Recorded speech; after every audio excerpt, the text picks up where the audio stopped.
everybody, and welcome to The Adult Chair on rashpixel.fm. I'm Pete Wright, and I'm here, as always, with the, the well-grounded Michelle Chalfant. Very well-grounded. Thank you. Can you tell? I am so excited. You sound grounded. I think your voice just dropped an octave. I am. Yeah. I am so excited about this. Here and present. I am so excited about this conversation we're having today. We are talking energy with our very special guest, Sarah Weiss. She is a medical intuitive and spiritual guide and, for our purposes today, a grounding expert. Sarah, welcome to the show.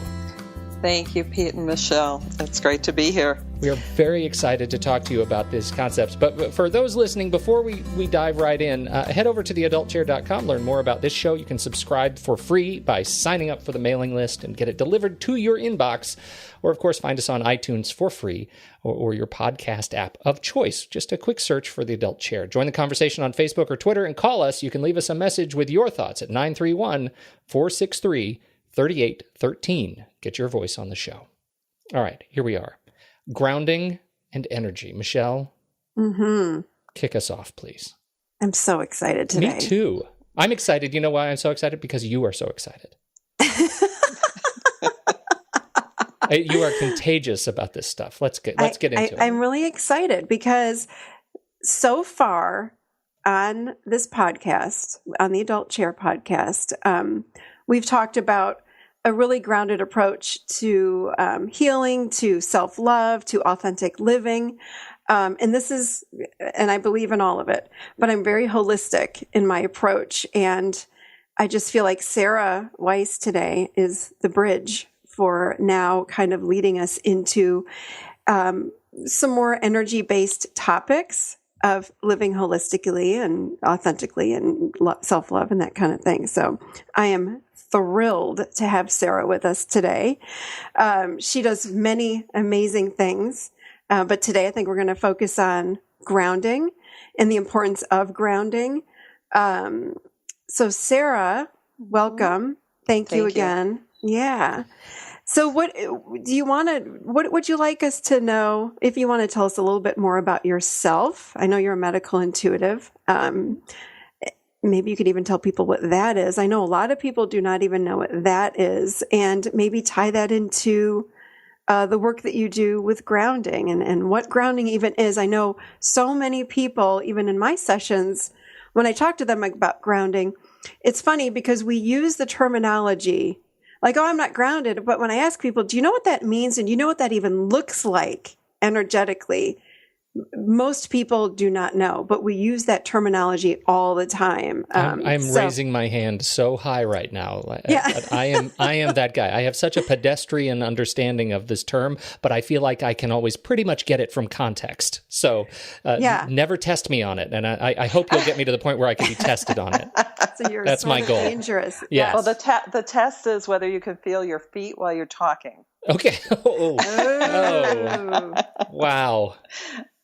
See if you can do that, and then you're grounded. Okay, I think I can true. do that. Notice what's going on in your feet, Pete, and then you'll know. All right. Okay. So Sarah, let's start there. Huh? I like feet and Pete. There you go. Feel your feet, Pete. Okay. So first, a medical intuitive. A medical intuitive, as I practice it, is I help people understand the mental, emotional, and spiritual aspects of anything that's going on physically with them. So I take the approach that we're not just a single-dimensional being, that our mind and our emotions and even our spiritual inclinations and beliefs have effects on our physical body and vice versa. And sometimes when the answer to a physical problem isn't revealing itself, like someone's gone to 5 different doctors and nothing is conclusive, then they don't know what to do. They're kind of left hanging in this limbo. And because medicine is so segregated. The rheumatologist doesn't look at what the orthopedist is doing or what the internist is doing. And a medical intuitive will take the whole picture, including the whole history of the person and the subtle aspects of the interactions between all these different parts of their being. So I've been doing this for 28 years, professionally, every day, all day. And I love it. That was a great introduction to the medical intuitive part. Let's talk a little bit about the energy work that you do and how that ties into to how you help people to be grounded. Right. Well, one of the things that I started seeing with people was people in general, especially my clients, have no clue about how to relax. And relaxation is, I think, the most important skill that someone needs to have, especially in this world today. That we need to know how to relax in order to even hear ourselves think or to know what we're feeling. And okay, so there's lots of relaxation practices, but still people didn't know how to get out of their mind to even experience an effective relaxation practice, because if you can't get out of your mind, you can't relax. And I knew that I had spent years trying to meditate and trying to relax, and until I spontaneously discovered this relationship that I had with Mother Earth, that I could not relax, nor could I quiet my mind. So one day, again, it was in my late teens, early 20s, I was walking in the woods, and my feet started to tingle, and all of a sudden, I felt this energy coming up from the earth, embracing me and filling me up with the most vibrant, joyful energy I'd ever experienced. And this is what I call grounding. It is this connection through our feet with the energy of the earth. And I call her Mother Earth. You can call her, the planet or Earth or whatever. But I feel like she's been taking care of me for so many years. I call her Mom. But I found out that if we can connect through our feet with the energy in our body to the energy in her body, then we can have an infinite supply of this joyous, vibrant, wonderful energy. And it changes your whole perspective on life. It also has a healing effect on aches and pains, and it uplifts people from their depression, and it helps reduce anxiety. So it's a real fundamental connection that every single person can have. I'm so relaxed just listening to you. I'm grounding I can feel myself. I'm getting like heavier and heavier listening. Your voice alone talk about relaxing. It's so relaxing. It's like I feel like I'm in a trance. I'm sorry. People actually listen to my my audio recordings just to put themselves to sleep. I was just going to ask you if you would call and read me my book at night before I go to bed. If you could just be my on-call bedtime story, that would be terrific. Wow. Yeah. Michelle, talk a little bit about how this why this concept is so important in your work, and why you wanted to invite Sarah to introduce this concept for us. I find that it's exactly what she just said. People do not know how to relax, and also when we're relaxed, we can become more present moment. We live in the moment, which is the adult chair. That's when we're sitting in the adult chair. It's the only time that we are present moment. So it links in with the adult chair beautifully. And grounding, for me, I mean, it's the same as what Sarah is saying, is really having this connection into the earth. And again, it brings us into this moment, and we're so aware of what's going on in the here and the now. So people come in and they're, oh my God, and I don't know what to do. And you can feel their energy. It gets all scattered and it's bouncing around the room. And we just stop and we slow down and we do some breathing, deep breathing, and we bring them back into the moment, and they can slide into that adult chair or the higher aspect of who they are. And all of a sudden the world starts to make sense. But it's like she said, we have to relax in order to get there. And this grounding helps us to relax, or vice versa. I don't even know what comes first. I think it's what comes first, Sarah, the relaxing or the grounding, or both at the same time. I think it's part of a holistic event. It doesn't matter which comes first. That sort of gets to my big question, which is, here I am in Portland, and I want to understand how to better channel my energy toward, relaxing more proficiently and developing this sort of experience of becoming more grounded. How do you, could you walk us through, for those listening, steps they might take to ground themselves? What do you do to lead them through this path? Sure, we can do that. And before we do that, Michelle, I just want to say I love your adult chair work. We can't have enough adults in this world. Exactly. The healthy ones, the healthy, we connected really ones. Them. So I think you're Sarah. doing terrific work. Thank you. So grounding is really pretty easy. And one of the reasons I like it is because the only tool you need is your body and the earth. And those two things are always with you. So you don't have to be carrying anything extra. You don't have to buy anything. You just have to be with yourself and the earth. So the way we start is by sitting in a real comfy chair with your feet flat on the ground. You don't have to be in a stiff, upright, meditative posture, just a real comfy kind of posture. And with your feet on the ground, and you take a few moments to settle in, bring all your energy back to you, bring your attention back to your physical body, just like Michelle would do with her adult chair clients. And you breathe all the way down to your feet and all the way back up to your head.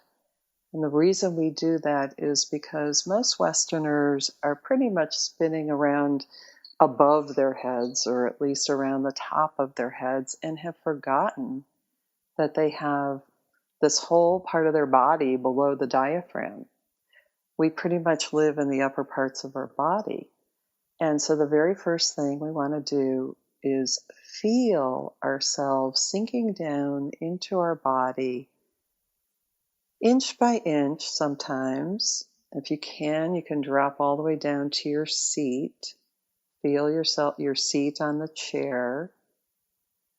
Take a moment to feel it. Now, there's a big difference between thinking and feeling, and this is the key to grounding. You can think about your seat, and it feels like you're up on top of your head, looking down to your seat on the chair. Or you can feel yourself in your seat. That is the key. There you go. You just drop down. I can feel it. So when you get to the embodying part of this practice, you've shifted from thinking to feeling. It's a felt sense. Very physical, but also very comfortable. So once we feel our seat, then we invite the rest of our body to relax. Let the thighs relax, the lower back relax. And it's amazing how tight most people's lower backs are. So if you're sitting comfortably and you feel yourself squeezing your legs together, just let them spread open, let the knees spread apart. It's not very ladylike, but it's very comfortable. And then we bring our awareness dropping down into the thighs, past the knees, and we come to the calf muscles. The calf muscles are the most surprising and interesting part of our body. The calf muscles are a great barometer for the level of tension we have in our body. And once we're inside those calf muscles with our attention, usually we can feel that one's a little tighter, one's a little higher, one's a little harder. We get a felt sense of what the left calf muscle feels like and what the right calf muscle feels like. So usually one's a little tighter, a little higher, a little darker. Depends on our intuitive sensing of this. But this is the first time when we go through the grounding that people can actually have an intuitive vision where they do an energy read of the calf muscles. So if you're sensing a calf muscle is the left one's darker and the right one's lighter, you're actually reading the energy. And so we have activated the intuition and we're bringing a more expanded consciousness to our experience now. Then once we invite the calf muscles to open up and balance out, which we spend a little time there, then we come down to the feet. And on the sole of each foot, right under the arch, is an energy center. And the same way you know where the center of your palm is, every single person can point directly to the center of their palm. You know exactly where the center of the sole, that energy center, is on the sole of each foot. Right in the middle of the arch, you'll find naturally a point, just like the center of your palm. And you find it on your right foot, and then you find it on your left foot. And just by bringing your attention and dropping your awareness down into those feet, the same way we dropped into the seat, we start activating the energy there. And that energy is like a heat-seeking missile. It will go straight down into the earth and root, just like a taproot. Or you'll feel like a tree that has these very strong roots deep down into the earth. And we pause and let this energetic root find its stable point deep in the earth. And sometimes it'll go 9 feet, sometimes it'll go hundreds of feet, sometimes it'll go for a while till it finds the center of the earth. And you may feel like your feet are being buried in the earth, and you feel real heavy going downward, like a little sinking. Once we do this, we pause and let the body and the consciousness adjust. We start to relax into this. We can get a little sleepy here. We can get just really like floppy and relaxed. It's we want to give ourselves some time and space to enjoy this before going on to the next stage of grounding. So that would be the first half of the process of grounding. The second half has to do with then, once we've relaxed into this and adjusted to this connection to the earth, then we start to feel this vibrant energy that starts to rise back up inside of our body and fill us with brilliant, vital energy. So it's a 2-step process, and the first half is the most important, because once we get those roots in there and the energy flowing into the earth, then automatically this vitality is going to start coming back up. But most people want to skip over the first half. They don't want to spend the time relaxing and setting up the practice correctly. And that's typical of the Western mind. Yeah. So it's always a little bit of a challenge to get people to spend time on the first half of the practice. Yeah, I that was lovely, by the way. Thank you for that. I feel like I need to add lilting music track to your description. You. That was wonderful. People are going to want to keep this because that's a perfect little meditation. Learn from that. Repeat it. It was just reflecting as I was sort of going through the process with you, that what you just described as relaxation leading to this sort of grounding experience is not at all what I normally do when I say the word relax. It's usually put some headphones on, listen to a podcast, put my feet up, not down, and drink something, which may or may not include an umbrella. And that is not relaxation as I gather it. That is my biggest lesson so far. I'm doing it wrong. And well, go ahead, Sarah. Sorry. That's a pre step. Oh, I'll take that. I'll bank that. Yes, Michelle. No, I was just going to say. So many people talk, of course, about meditation and the benefits of meditation. And they also speak about, well, it's too hard for me. I can't keep my mind clear, which there are many meditations where we're not supposed to keep our mind clear. We're just supposed to let the thoughts go. But I think that this is a beautiful way to accomplish the same thing, which is a meditation. And Sarah, you have how many recorded meditations or grounding or recordings, we'll just call them, on your website? I mean, you have how many? A lot. Yeah. 40 or 50. Yeah. I would say like 50, something like that. Yeah. But I would encourage people to go there and listen, because this is it's an alternative, in my personal opinion, to meditation, because when you're listening, we quiet our mind. I know that I listened to a few of them, and I quieted my mind. I was so in my body after I listened to some of these. I was blown away. Mm-hmm. And your approach is unique, and maybe there are other teachers out there like you. I don't know. I haven't heard of them, where the process of grounding with you, Sarah, is so much about allowing the energy instead of pushing and directing. You're allowing the energy to go down into the feet, and we notice, versus feel it, push the roots down, wait for the energy to bounce up, see it. It's much different, and I love it. It slows things down even more when we're waiting and watching, and we're in our bodies noticing what's going on, versus having the mind direct the energy up and down and out. Right. That to me is exhausting. Yeah.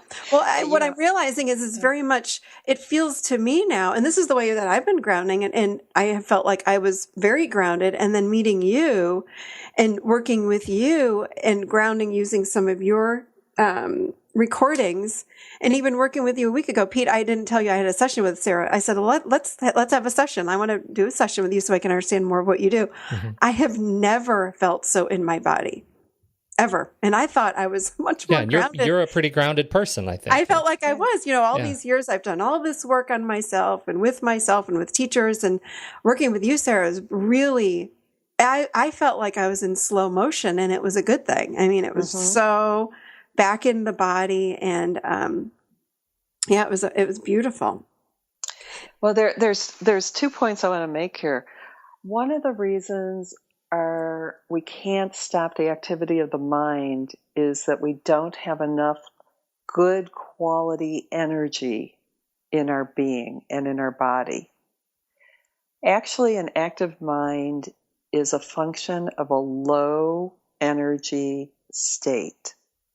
Really? I did not know that. Yeah, even when your mind feels frantic, it's actually a low energy state. Wow. So explain that. I want to learn this. Explain this more to me. Okay. So it's kind of like when, let's say, a tape player or some kind of audio recording starts wobbling, and you don't get a good, you hear the ups and downs of the voice. It's not clear. It's because there's not enough energy running the audio player. It's like you need really healthy energy to calm a mind. Your mind will naturally calm if you're really feeling good and healthy and strong. There's a correlation there. And so when we ground and we get this beautiful energy coming up from Mother Earth, it fills us to the point where we actually have this high quality energy in us, and then our mind just naturally falls into its right rhythm and balance with the rest of our body. And then we start feeling integrated rather than separated. The other point I wanted to make is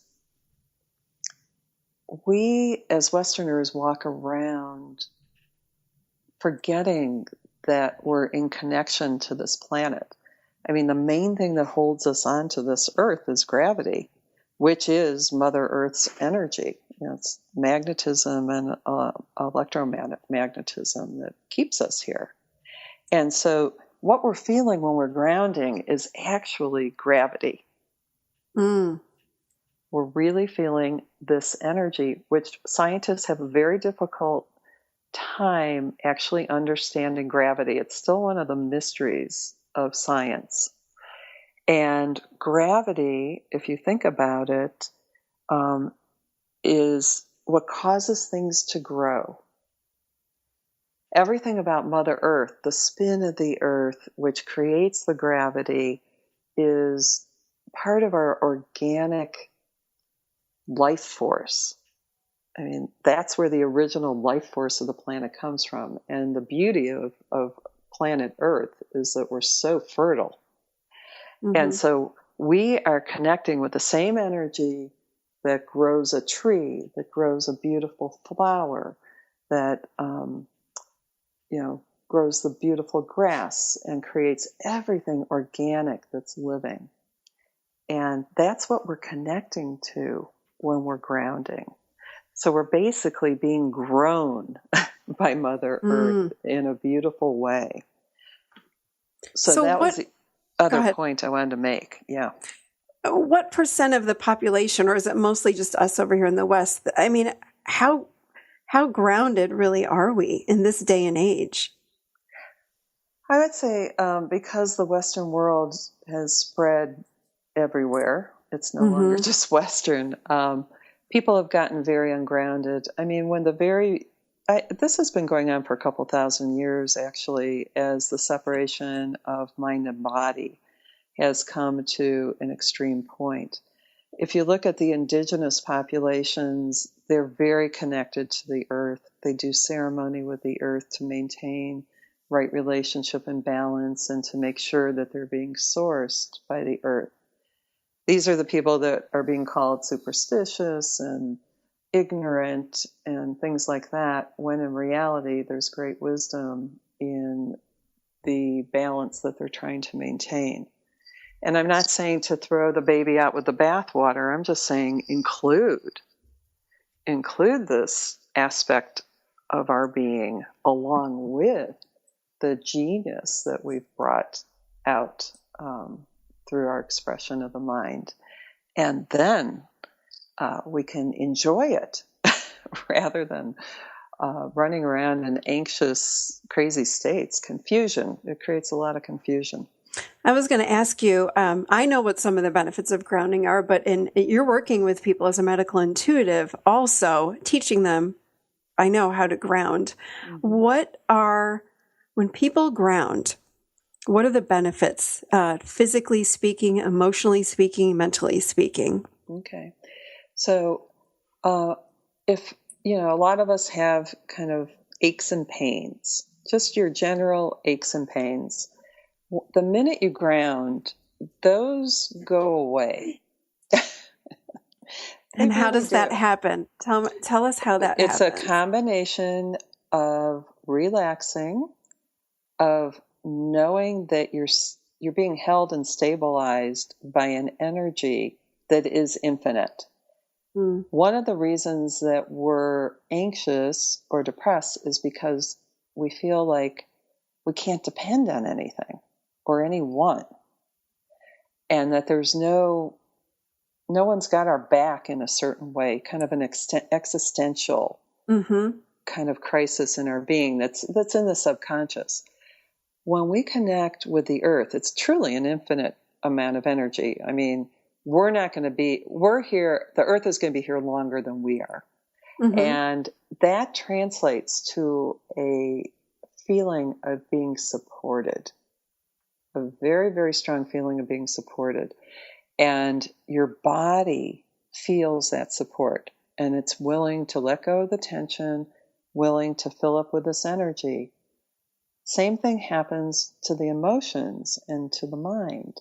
The things that were worrying us, where we were feeling all this time pressure and some kind of pressure or feelings of self-loathing, self-criticism.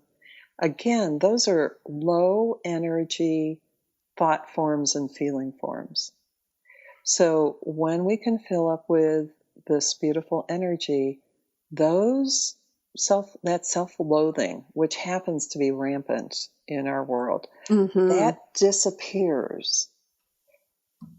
You know, when we try to do therapy and self-awareness things, we often get stopped by the self-loathing. Like we can't Mm-hmm. even take in support and help and good advice because all of a sudden we're in a defensive mode because that self-loathing is kicked in. Absolutely. I see it all the time. All the time. Mm-hmm. And I know it with myself. I was going to say, and I do it too. Right. Yeah. And so if I'm filled up with that energy, that particular big, huge block starts to dissolve, and I can actually hear my own good counsel, and I can actually take in counsel from other people, which then helps me. So I find that grounding works at this very fundamental level. You might call it the subconscious, but physically, it's very palpable how much better you feel when you're grounding. I mean, when I was a mother with 2 little kids and exhausted all the time, I don't know what I would have done without this. I mean, it replenished me every single day. Is that your sort of grounding practice? I mean, do you find yourself going through this process yourself every day, multiple times a day? How do you count on it? I do it myself all day. I've trained myself to do it all day, every day. And it was interesting. I'm 64 and I have a lot of energy. I was speaking with a professor at Baldwin Wallace the other day. I'm helping teach in the business school there, actually, to teach grounding to the business students. And he was saying to me, you know, I go through a day, I work hard, I exercise, and by 8 o'clock at night, I deserve to be exhausted. In fact, I should be exhausted because I've worked so hard. Wow. And I said to him, you know, I don't believe that. I believe that I do all that I do, which I can work hard and I can enjoy my work. And by the end of the day, I want to feel great. I want to feel energized. I don't expect to feel exhausted. And it showed me a paradigm that a lot of people are living in that I actually didn't know. I just thought everyone wanted to be happy at the end of the day. And so, yes, it's my basic practice. And I've been trained in a lot of meditative disciplines. And I would say I failed meditation in so many ways. But once I ground and fill up with this energy, the next stage after that is it takes you into very deep meditative states. Very deep. And so to me, it's a, one-stop shopping. It's within us. It's natural. The instructions are pretty easy, and you can take it step by step, mastering each stage of it. And before you know it, you've trained yourself to rely within and rely on this source of energy that comes from right below your feet. And it's with you all the time. So if someone is brand new to grounding and they want to learn how to do this, is it the type of thing where they can go to your website and listen to a grounding meditation? Yes, they can. and you can teach them in your therapy sessions. A lot of therapists are using it in their sessions, and anyone who learns it can share it with someone else. But I just put up an 11-minute grounding meditation, which is on the website, and they're all free. The audio files, the audio meditations, and an 11-minute grounding meditation that's just similar to what we just did here.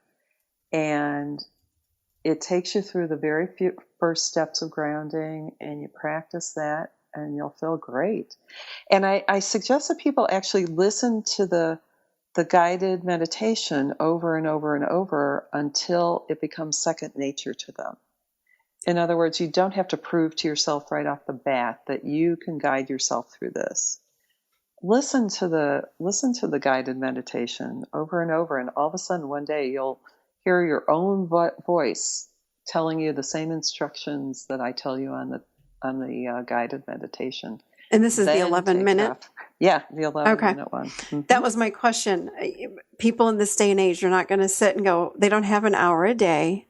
Mm-hmm. I ask people to do things for 15 minutes, and they say, well, I just don't have that kind of time. So 11 minutes is a perfect amount of time. And if somebody were to practice this once a day, is that enough? And they'll start to see the benefits of grounding, and they'll start to see changes, or is it the kind of thing they need to do it a few times a day? What do you recommend? Well, I would say the 11-minute one you could do once a day. The thing I tell people to do, which this is how I taught myself as well. I am a sticky note queen. So am I. I will put notes up everywhere. You see, Pete, not everyone has to do Evernote. He tries to get me to do Evernote. Right, I know. I'm a Post-it note queen. I am too. And so when I first started, I wanted to remember my seat and feet. I had to counteract my tendency to go up. And so I put a note on my steering wheel, on my mirror, on my refrigerator door, anywhere where I was going to stand or sit for longer than 1 second, I put a note. And by going down and feeling my seat and feet for just 2 seconds, 25 times a day, I taught myself to ground in a few weeks. It's kind of reversing the habit of going up and remembering to go down. And would you say that, because I noticed the same thing, is that people, we don't want to be in our bodies. So we're up. We're right. Not grounded. When does that happen? And is it because we are just so uncomfortable in here because we have so many negative emotions? We don't know what to do with those emotions. So we'd rather be up and out. You know, I think we inherit it when we're born here. I think that the way the culture is, I think it's actually a bigger planetary phenomenon. When you look at the development of the rational philosophies, probably going all the way back to Greece, where they started separating the mind from the body. Is where this took root and then grew up in our Western culture. And so that has become what normal is to us. That's what we think normal is. So it's almost an inherited, collective consciousness that's just happening. Right. We don't know how to be in. Right. And so, and there's also this feeling of, if we are disconnected from the earth and from our surroundings, part of the mind being separated from the body allows people to objectify everything. And that's a huge symptom of our culture. And if something's objectified, then we can do whatever we want to it without feeling remorse or guilt or any kind of consequences. But our subconscious feels that.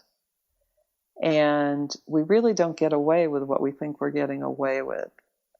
And that contributes to further separating us from ourselves, from feeling more uncomfortable with ourselves and not willing to reconcile what we've been doing.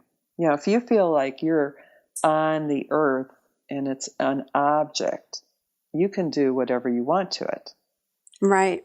But if you feel connected to the earth and feel a love for it, then you're not going to treat it as an object, and you won't treat other people or plants or animals as objects either. This gets right back to a lesson we have been talking about the last couple of weeks, which is this idea of even objectifying your own body, right? If you're connected to it, you won't treat it like an object. You will love it and be kind to it.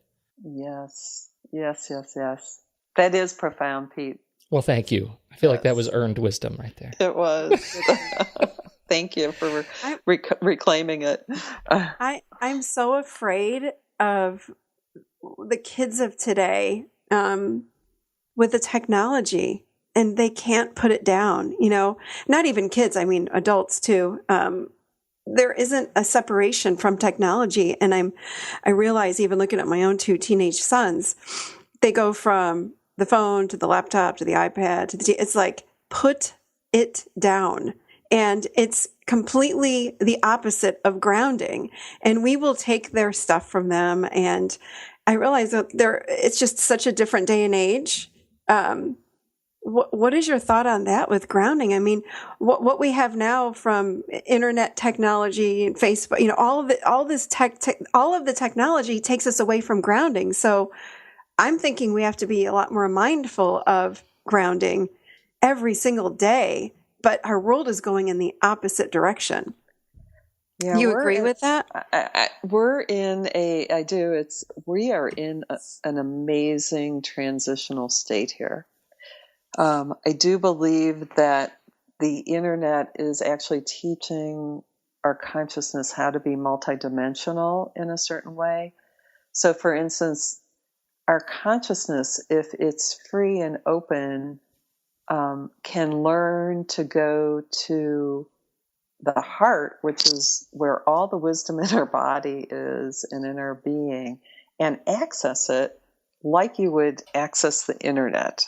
So there's a certain model that's going on with the internet and these devices. We're also learning that, with phones and FaceTime and things like this, that we actually have the intuitive ability to communicate as quickly mind to mind as we do with these quick texts and Twitters and all this kind of stuff. So there's a certain teaching, a modeling that's going on with the technology that I actually think eventually is going to lead us to open up our more intuitive skills. Like the next thing that's going to happen with virtual reality and things like that is ultimately going to show us that we don't need any of these machines, that our consciousness can do every single thing that one of these machines is doing. Wow. So we are on the way to that, and we haven't gotten there yet. So you've just made me feel so much better.